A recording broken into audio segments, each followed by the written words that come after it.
Bonjour à tous. Dans cette vidéo, je vous parle de mon troisième roman, Jardin secret. Dans ce roman, mon personnage principal se nomme Jacques. Il est séparé et vit en union libre avec Sylvie dans la région bordelaise. Jacques a 38 ans, quelques amis d'enfance, d'adolescence, auxquels se sont rajoutées les connaissances de Sylvie, c'est-à-dire ses anciennes amies de lycée. Donc tout ce petit monde forme deux groupes qui se sont rapprochés et qui ont pris l'habitude entre eux de se nommer les lycéens et les lycéennes. Parmi les lycéennes, j'ai composé le personnage pivot de Julia Donadello. C'est une personne fascinante et qui semble avoir une emprise irrésistible sur les uns et les autres, sur les hommes comme sur les femmes. Elle a un train de vie manifestement très supérieur à ce que pourrait rapporter sa modeste prestation de musicienne. Petit à petit, Jacques se rend compte que les uns et les autres, sur le sujet de Julia, préfèrent éviter d'en discuter, ce qui ne manque pas de l'intriguer. Il mène ses propres investigations qui, pour commencer, vont l'entraîner à commettre un dérapage qui pourrait s'avérer fatal. C'est-à-dire qu'il tombe littéralement dans les bras et sous le charme de l'irrésistible musicienne. Lui qui pensait être très au-dessus de ce genre de vicissitude tombe donc de très haut. Après quelques remords, il arrive malgré tout à s'extraire de sa fascination. Et il va donc ensuite mener une petite enquête sur les uns, sur les autres, pour comprendre en particulier quel est son propre problème avec sa propre conjointe Sylvie, qui elle aussi est sous la fascination de l'irrésistible Julia, et qui semble lui cacher donc quelque chose. J'ai situé cette intrigue dans un endroit que j'aime beaucoup, c'est-à-dire dans la région bordelaise et sur les rives du bassin d'Arcachon. Ça me permet de ponctuer mon récit par quelques échappées dans ces lieux fascinants, colorés et lumineux. Voici donc mon introduction et maintenant je vous en livre quelques pages. Il avait d'abord pensé la rencontrer en tant qu'assureur, mais il hésitait à présent. Néanmoins, il se dit que cela pourrait meubler un début d'échange un peu crispé.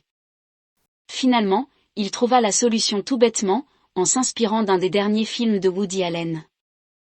Il commença par repérer l'école de musique. Par bonheur, elle n'était pas très loin d'un café en terrasse, tout près du magasin d'un client important et en plein centre-ville, ce qui fournissait un prétexte idéal au cas où elle le repérerait.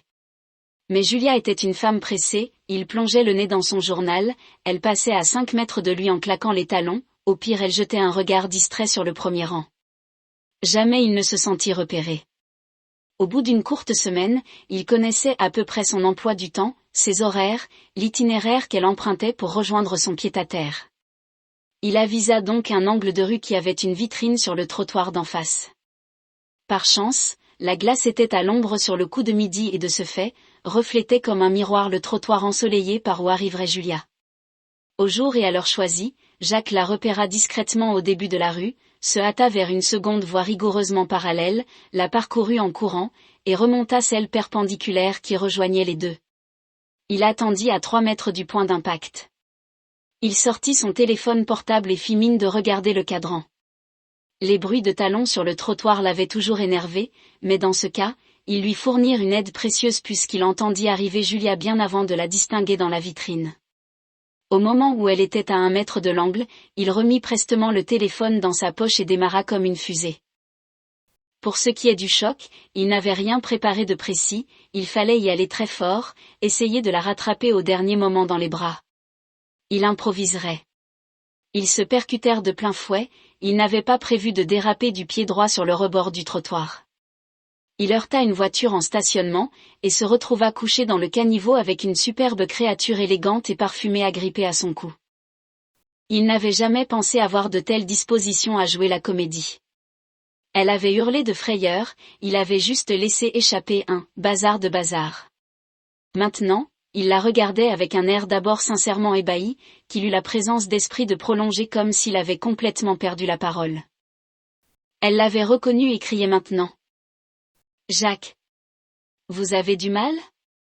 Dites quelque chose à la fin. Vous avez quelque chose de cassé ? Il se décida enfin à bouger, et reprit plusieurs fois son nouveau slogan en se tenant les reins et en grimaçant. Bazar de bazar. Puis il ajouta d'un air superbement étonné. Julia? C'est vous? Je ne vous ai pas fait de mal? Moi, non.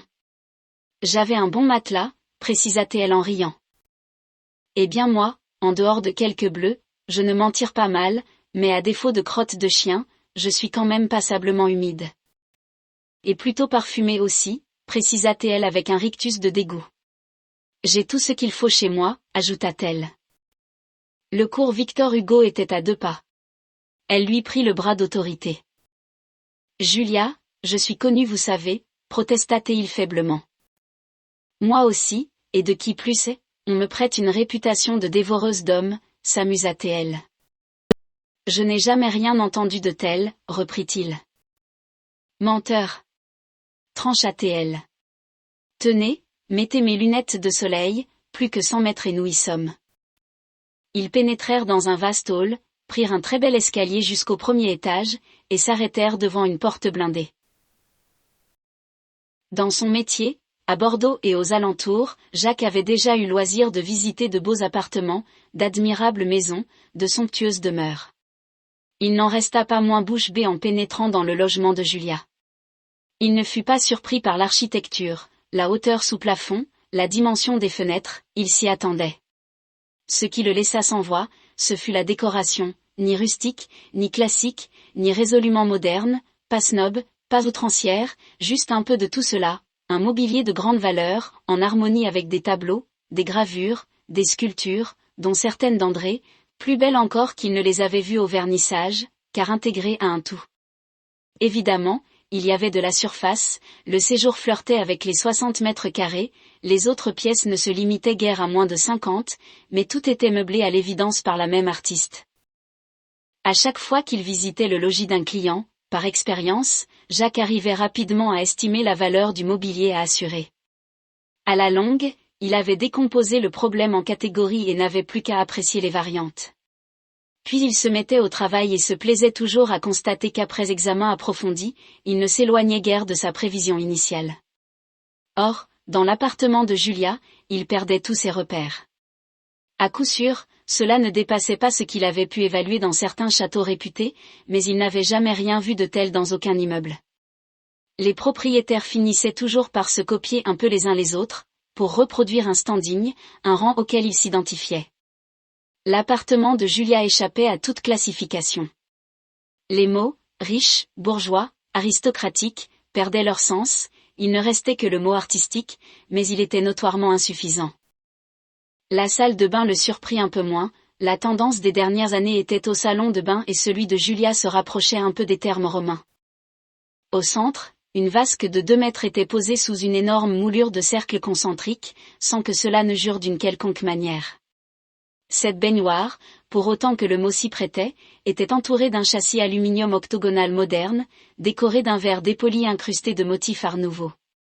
Sur 4 des 8 faces, à l'extérieur, sur des guéridons 19e, de luxuriantes plantes vertes croissaient à la lumière d'une verrière réfléchissant son éclat sur de nombreux miroirs muraux, décorés et alternés avec autant de placards de rangement.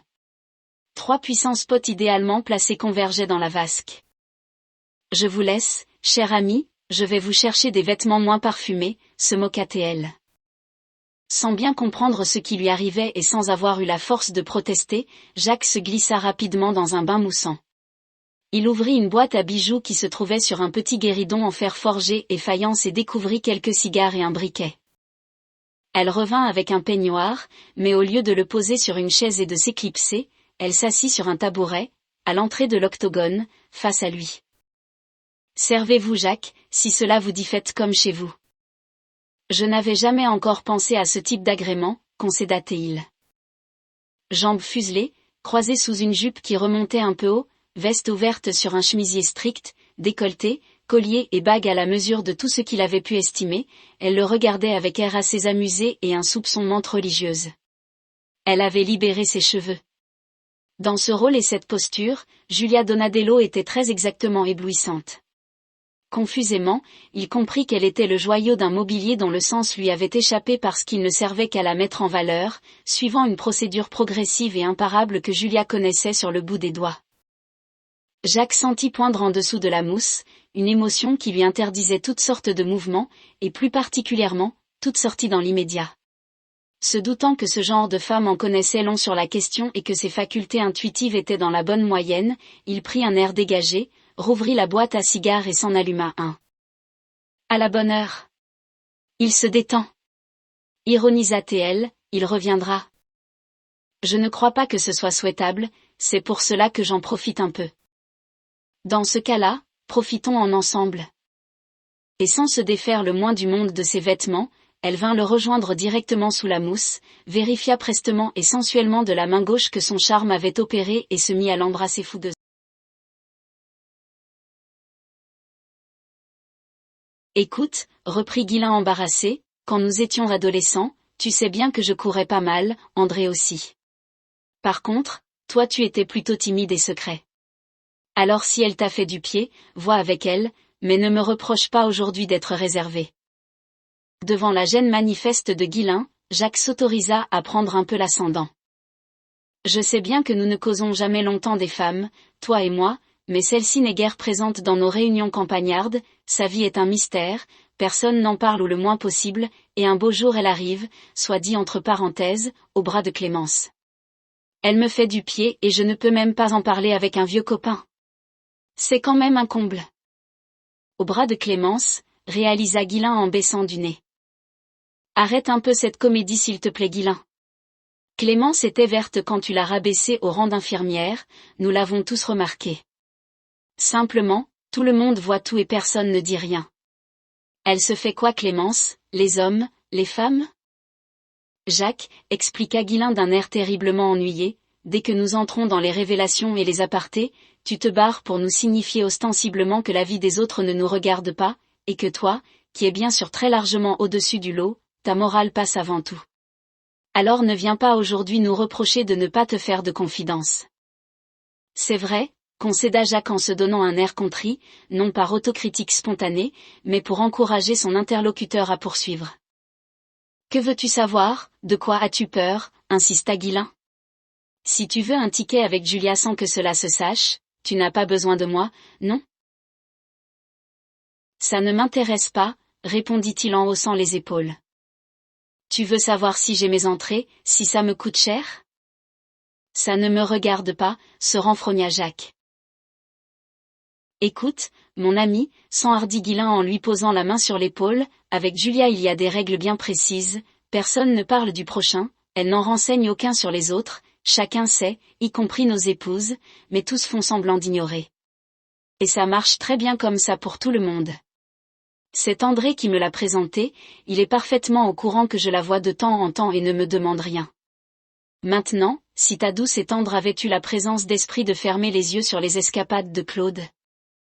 Je ne serais pas avec Sylvie, continua Jacques. Mais je suis heureux de constater qu'aujourd'hui les langues se délient et qu'on me parle enfin des escapades de mon prédécesseur. Ghislain éluda un peu ce dernier aspect.